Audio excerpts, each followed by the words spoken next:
จับเด้อจับอามมันนี่เด้ฮึบฮึบค่อยลงมาก่อนลงเลยผมว่าเอาตีลงลงสอบ หลังลงโอเคลงเขา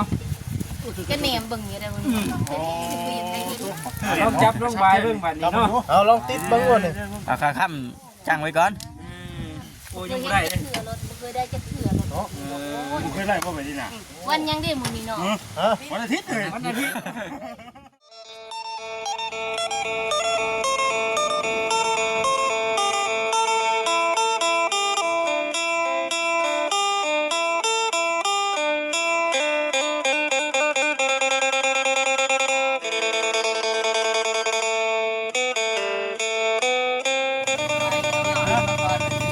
เราต้องลงใหม่แล้ว เค ก็ ยเจ็บมันว่านั่นมาเล่นบ่ โดย ทางนี่ดอกแดงเนาะ คือสิยั่งเลยนี่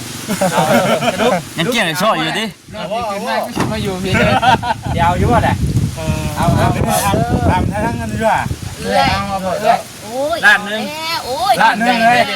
ล้าน อยู่บ่เอามาขายบ่นุ่งล้านนึง ล้านนึง พ่อเอาอยู่บ่พ่อเอาอยู่บ่ พอเอานะ บ่ได้แพงเลยเนาะ บ่ได้มีเต้บ่บ่ได้มีเต้บ่ได้ถามอย่างเพิ่นว่าเอารถมาบ่ได้รักมาใช่สิบ่ได้ถามบ่ มาบ่อน เนาะคือว่ารักมากกับแม่น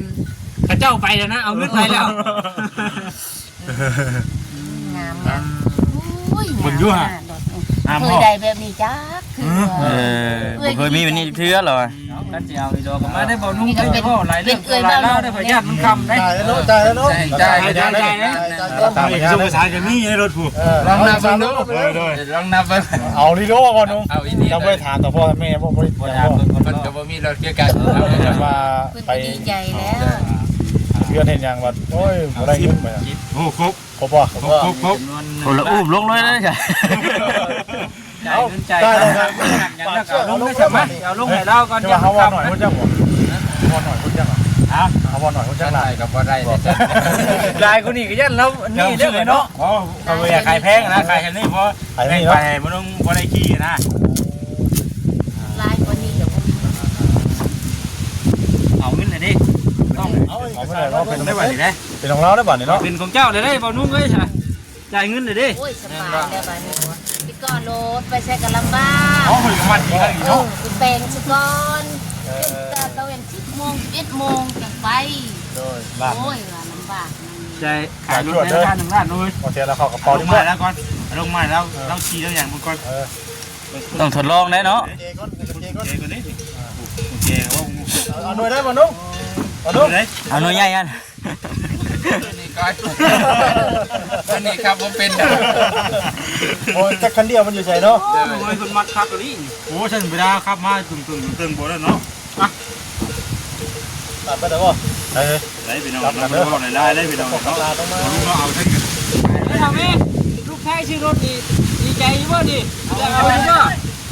เอามองดูเอามองดู ว้ายอยู่ดีมีเฮงลูกถามว่าลูกชื่อรถดิอันนึง เอามองดูอ่ะ ร้านเดียวและเอาว่าร้านเดียวขายให้ เอาแต่ชื่อห้านมาได้เลยเนาะ แม่นะ ได้แล้ว ไว้ล้านหนึ่งเอาเลย จับเด้อจับอามมันนี่เด้ฮึบฮึบค่อยลงมาก่อน เอาลงเลยผมว่าเอาตีลง ลงสอบ หลังลงโอเคลงเขา ก็เนียมบึงอยู่ได้บ่นี่ ลองจับลงใบเบิ่งบัดนี้เนาะ เอาลองติดเบิ่งก่อนนี่ เอาขาค้ำจังไว้ก่อน โอ้ย เค ยัง ย บ่ได้ ได้เถื่อรถเคยได้จะเถื่อรถ เคยได้บ่ไปนี่น่ะ วันยังได้มื้อนี้เนาะ วันอาทิตย์เลยวันอาทิตย์ขึ้น9 คำหรือ10 คำเฮ้ย เอาลองติดเนาะ เข้าคำเนาะโอ้มืองามเลยได้ จบมืองามเลยมื้อนี้กันเนาะ งาม ติดมือเนาะ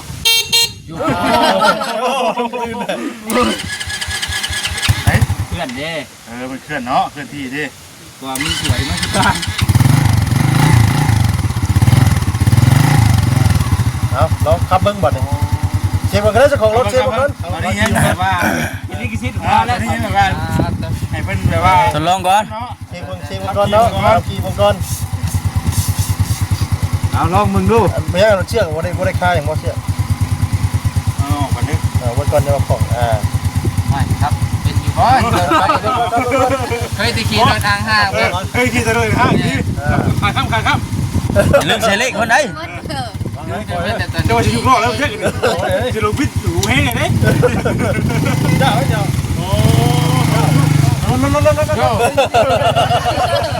นเจอไม่เนาะเงียบไปแล้วไปโยแล้วอะไรคือกับป้าพูดนะ โอ้คือเบเขาเป้าดิเนาะงวยมากเลยบ่น่ะ เอาคือมึงเงี้ยเฮ้ย ก็คือขี่รถใหม่ โอ้ตื่นเต้นแน่เนาะมันเขามันก็อยากจะชันในเรื่องเนาะ ที่เขายังมาทันลื่นกับเขามันดิ ยังบ่ลื่นเขาอ่อนพลิงมอนน้ำ เอาพูดเลยเอาพวก โย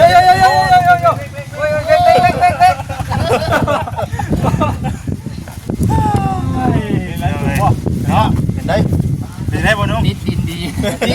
อยู่ข้างขนาดบ่ ทำกินมวนแล้วแบบ ขอบคุ้มมาอยากได้เลย มาไม่ได้เข้าไปเอาเอกสารครับ ในรถแล้ว ก่อนได้เนาะ ไอ้เบิ้ลเนี่ยมันเบิ้ลนะ มอบให้เพิ่นก่อนเด้อปล่อยเนาะ ไปได้ก่อนนุ่มนอนรับอยู่ได้ ของแถมปะ คงแทนได้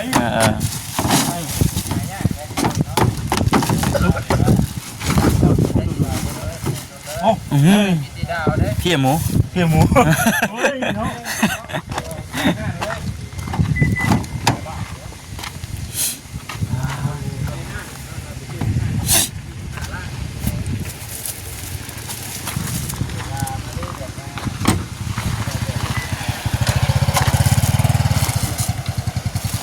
มีของแถมอีกไหมบ่ได้นั่นไหนมีของแถมอีกไหมโอ้ย ด้านนึงมีของแถมเพิ่มอีก ร้านเฮชิมุแท้ไหนเนาะชื่อขายชื่อกับกันเนาะมันได้เลยว่าร้านนึงนี่ฮะมันได้อยู่บ่ได้งามเลยเนาะ แหมบานุ่งเพิ่นเช็คเบิ่งเอกสารไปก่อน แม่ เช็คเบิ่งอยู่เนาะก่อนเนาะ อันนี้บ่เคยซื้อขายรถจักรเทื่อโอ้วันนี้เสียเย็น มัน นะ ต้องเบิ่งได้ว่ามารถมาจากใจจากชั้นจากชีเนาะ ที่ไปที่มาเนาะ แม่น แต่จะได้รู้ได้ว่ารถนี่บ่ได้ว่าไปรักไปขโมยมาเนาะโอ้มึงจะเอาไปซื้อต่อไปโทษได้เนาะดูได้ยินฮะดูได้ยินมึงรู้ชื่อน่ะ ไม่ได้ยินเสียงอ่ะ ซื้อนี่ว่า ด้วย ซื้อลูกค้าทานเท่าแสน อ้าวก็ไปซื้อแม่นซื้อข่อยเนาะเจ้าเป็นผู้ซื้อวันนี้ข่อยก็เฮ็ดไปนี่ให้เจ้าว่าได้ โอ้โดยบ้านโคกเนาะเมืองนาสะพร อุดมพร สมพร แม่ลงหลังเลยตื่นเต้นแหละ สะพรเขต เอา เนาะ อยู่อ่ะอันนี้มูลค่าซื้อมาอันนี้ ป้าตัวมูลค่าแม่นตัวนี้หรือตัวนี้ บ่สองเลย บาทกับกีบเด้ อันนี้เงินกีบเนาะ กีบโดย 100แม่นบ่ 14 10 ล้านก็ 14ล้าน โอ้ 4ล้านตัว เป็นใช้ตัวคิด เอาแม่น ใช้เลขศูนย์140ล้าน140ล้า ๆเอา น ก็ตกใจ 4ล้าน 140ล้าน โอ้ไปใส่เขียนเพิ่นเขียนผิดเด้นี่ ต้องขาดถิ่มด้วยเลขศูนย์ ว่าแต่มันมาโคใช้เด้นี่นี่ เด้อ นี่ที่ถืออยู่นี่ มูลค่าทั้งเบิด14ล้านกีบ 14ล้าน ปีเงินบาทกัน2,000ปลายเนาะ ซื้อมา14ล้านมันมาขายเจ้าล้านนึง ดีแล้วเนาะ บ่มีแล้วในโลกนี้ ลูกไป13บ่ลูกไป13ล้านเนาะลูกไป13ล้านเนาะเฮ้ย พอค่าที่ดีที่สุด เงินหายกำไรหดเลยเนาะ ตัว เป็นจังไดดีใจบ่ ดีใจเมื่อแรกนี่อย่านอนบ่หลับ อ๋อเดี๋ยวสิบอกให้ดีใจกูนี่อีกฉันเนาะเลยเนาะ เก็บก่อน ขึ้นบัดนี้ เอ้า คืน บ่เอาเงินนี่ บ่อีก บ่ อัน อี นี้ ก ก็สิว่าได้ขายให้แล้ว บ่ถึงก็ให้ซื้อเลย ใช่ซื้อ ให้ซื้อ คืออะไรอีก ทางนี้เนาะบ่ถึงก็ให้ซื้อ สิฮับก็เกรงใจได้ไหม เอา ร่วมซื้อขายกันแล้วขอบใจแล้วนะ คือเก่า ครับ พี่น้องเนาะสิ่งที่เฮาเฮ็ดเมื่อกี้นี่ก็เรียกว่าให้เนี่ยก็ ไปเลยนะให้มีสี สีสั สั น น สีสัน บ่ได้ว่านั่นเด้อพี่น้องเนาะบ๊ายบายที่จริงแล้วนี่รถตัวนี้เนาะทางผู้ใหญ่เพิ่นให้ซื้อมาให้บ่นุ่ง โด เนาะ ย เป็นของขวัญปีใหม่ทางบ่นุ่งพี่น้องเนาะก็เงินทางแม่เพชรเด้อโดยพี่น้องรถคันนี้ถือว่าเป็นของทางบ่นุ่งแล้วบัดนี้เนาะมาส่งมอบให้เพิ่นเป็นที่เรียบร้อยพี่น้อง ปัดเฮือนอยู่ด้วยเนาะ คือนี่นะเฮาก็เราเบิ่งซื่อพี่น้องเนาะเราบ่นุ่งแล้วสิว่าจังได๋นะเฮ็ดหยอกซื่อเด้อบ่นุ่งเด้อเอาก็ขอโทษขออภัยนำพ่อพี่น้องหลายๆเด้อเนาะพี่น้องผิดพลาดจังได๋กันเนาะ ในเมื่อเฉลยแล้วก็ถามมึงความรู้สึกแล้วบาดที่นี่เนาะเป็นอะไรพี่น้องเอ้ เจ้าย คิดไว้ให้แก่ว่าผมเจ้าคิดไว้ไหน เห็นตั้งแต่อยู่เฮือนเสานวลเนาะจนมอดหน้าเฮือนเจ้าของ ยังฮู้อ่ะ บ่ได้ฮู้เลย บ่ได้ฮู้เพราะว่า คิดว่าเป็นของไผ คิดว่าอันบ่ได้คิดว่าคนแถวนี้ดอกคิดว่าน่าจะซื้อไว้แล้วก็ค่อยเอากลับอันไปทางบ้านอ้าย ซื้อใส่รถไว้ ซื้อใส่ร แล้ว ถ ก็ ไว้ สิเอาไปมอบให้บุคคลคนนั้นเนาะพี่น้องบ่ได้คิดว่าเจ้าของสิมาซื้อมาให้เจ้าของเนาะ โดย เพราะว่าเห็นในรถกันเฮาก็บ่ได้ใจเรื่องนี้อยู่แล้วมีใจว่าเฮ็ดเวียกซื่อๆนะเด้อ เอาถือว่าเป็นของขวัญปีใหม่พี่น้องเนาะสิ้นใหญ่เลยเนาะถือว่าโอ้ได้รับโชคใหญ่เลยเนาะ โอ้ย โชคใหญ่ ปีใหม่เลย ถือว่าครั้งแรกแล้วยักษ์เนาะครั้งแรกไม่ใช่บ่นุ่งบ่ เมื่อคืนนี้ ครั้งแรกเลย ครั้งแรกเลย เด้อ เมื่อคืนนี้มีความพันอยู่ บ่มีเลย เปลี่ยนบ่คิดบ่พันเลยนะ บ่คิดบ่ฝันเลยมีแต่ว่า มาอยู่พี่ยังแม่พี่ โอ้เปิดบ่ผมด้วยจะให้เพิ่นได้ เลขถังเนาะเลขถังเลขคาน มีใหม่เลยพี่น้องมึงแน่น้อย ไม่ ยังบ่ได้แกะเลยนะ แก้เองเลย ต้นห่างมื้อนี้เลย หากระตุกตุยมื้อนี้ น้ำมันเต็มถังไหมยังบ่จ้าเกลือ เจ็ดสองหกเก้าเก้าศูนย์เจ็ดเก้าสองหกเก้าศูนย์ 90 ซื้อเด้อ เอาเด้อผู้ใดอยากวัดดวง เด็ก เนาะ นั่นพี่น้องเนาะ เจ็ดสองเลยจ้ะ 72 เลข เลขงู จดไว้นะเนี่ย โอ้แม่ โอ้ขี่รถผ่านเนาะเมื่อกี้นี่ตัวนี้เลย อ้าว เลขเดียวกันกับรถข่อยได้เด้เลขงูฮะ แม่นบ่ แม่น เอาพี่น้องเดี๋ยวอันนั้นก่อนเบาซะดิอันถ่ายแคปพูดไปเนี่ย เก็บกันบ่ โดยมาเห็นหน้าปกอยู่แล้วเอาพี่น้องเด้อเนาะเพื่อความบันเทิงเด้อเมื่อกี้นี่เนาะเรา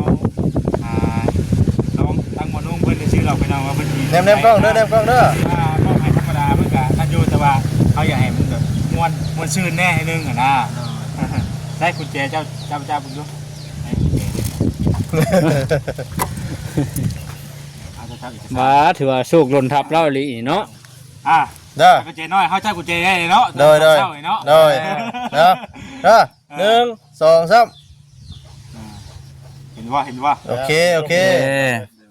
โชคดีนะครับ โชคไงแล้วก็มีตัวบอกนะบัดเนาะว่า หมอนมาถึงทางบ่อนุ่งเป็นที่เรียบร้อยเนาะ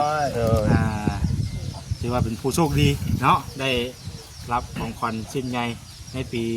ใหม่เลยเนาะเปิด 2026เนาะ ปีใหม่ก็แบบเปิดนั่นเนาะ ต้อนรับ ต้อนรับแบบของขวัญชิ้นใหญ่เลย แม่ต้อนรับโชคเลย รับโชคใหญ่เลยเนาะ ถือว่าโชค เด้อ โชคไงรถทับเป็นแบบสิ้นปีแล้วเนาะ รถนี่ก็เป็นรถอันมาเลรถมาเลพี่น้องนะบ่แม่นรถอันฮอนด้านี่แต่ว่าเสือนี่เป็นไฮฮอนด้าเสือนี่เป็นไฮฮอนด้านั่นได้เนาะแม่นบ่ แม่เป็น Honda เดี๋ยว Honda นี่ แต่ว่ารถ แตกต่างกับตัวนี้ เว็บมาเลยถือว่าโอ้ใช่ดีแต่ว่ารักษาได้แหละเรารักษาคือว่าแหละ ขี่ไปนี่บ่ยาก 14 ล้านถ้วนพี่น้องเนาะตอนเข้าไปถามมื้อนั้นน่ะ 14 ล้านครับ 4 ล้าน แส กับ5แสนแล้ววันนี้เพิ่น รถให้ 4 ล้าน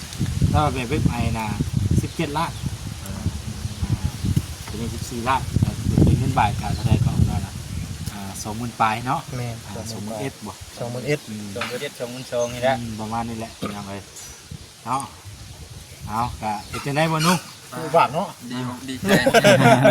ยังบ่ถึงเลยเราก็ได้ เล่นบ่ บ่คิดบ่ฟันได้ กินฟันเลย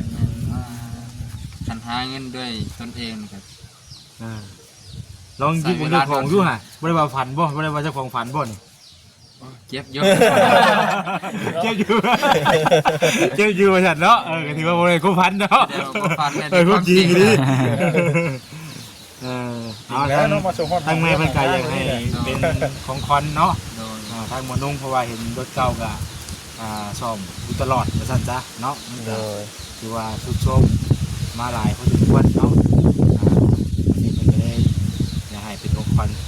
ทางหมอนุ่งเป็นจังไดก็ได้ไปเรียกไปงานสะดวกสบายเนาะไปมาทางไหนก็ เราไปนั่นทำมันมีตาเนาะ วันนี้เรื่องเกี่ยวกับ10 โมง 11 โมง อันนี้น่ะมีแต่เด้อว่าน้องเขาจะบอกหลังจากนั้นแล้วก็เจ้าถือสมุนุคั่วไปเจ้าฮู้จักบ่หันมอเตอร์ซินู มีสิโน อยู่ซินูเด้อบ่ใช่ซื้ออยู่ซินูตึกหัน Honda ตึกมอเตอร์เดี๋ยวเฮาเข้าไปแล้วเอาเอกสารนี้ไปให้เพิ่นแล้วเจ้าก็ถือสมุนุคั่วจะไปนำแล้วใช้ซื้อเนี่ยของเจ้าแล้วเพิ่นสิขอเอกสารไหมจะดีว่ามันเป็นใบซื้อขายซื้อให้ใบซื้อขายว่ามันเป็นคนซื้อเด้เขายังบ่ได้มีว่า สมนุเนาะซื้อเจ้าจะทำประเทศส่งชื่อให้เลย แม่ที่ได้เอาไปติดป้ายไว้นี่ล่ะ ป้าเดี๋ยว เอาสมุนุคั่วจะไปแล้วก็กับใบตัวนี้เพิ่นก็สิเฮ็ดเป็นชื่อเนี่ยจะเลยบ้านเมืองของเฮาอีกเลยนะเด้อวันนี้ลองรถใหม่แล้วไปกะเนาะ รถไฟแล้ว ก็สิให้ร้านพาไปไกลบ่กล้าเดี๋ยว ยังบ่เคยไปไกลมาท่านบ่ ยังบ่เคยไปไกลให้ลูกเอ้ยนี่แหละพาไป คือว่าเฮาลองเบิ่งเอารถใหม่เนี่ยไปเลย เดี๋ยวคันนี้ไปให้มันขับให้ เลยเนาะ พี่น้องเนาะโชคดีทางบ่อนุ่ง ดีใจนำบ่อนุ่ง บ่อนุ่งลายเดี๋ยว เรามีแต่ให้ขอบคุณทางแม่เพชรเด้อบัดนี้เด้อเนาะพี่น้องเอ้ยมาฮอดมาถึงทางบ่อนุ่งกะทีห้อยแล้วเนาะเอ้ย เนาะแม่จะมาไม่ให้พรให้แม่เพชรเพิ่นเด้อบัดนี้ เอ้ย เอาก็ให้แม่เพชรเด้อ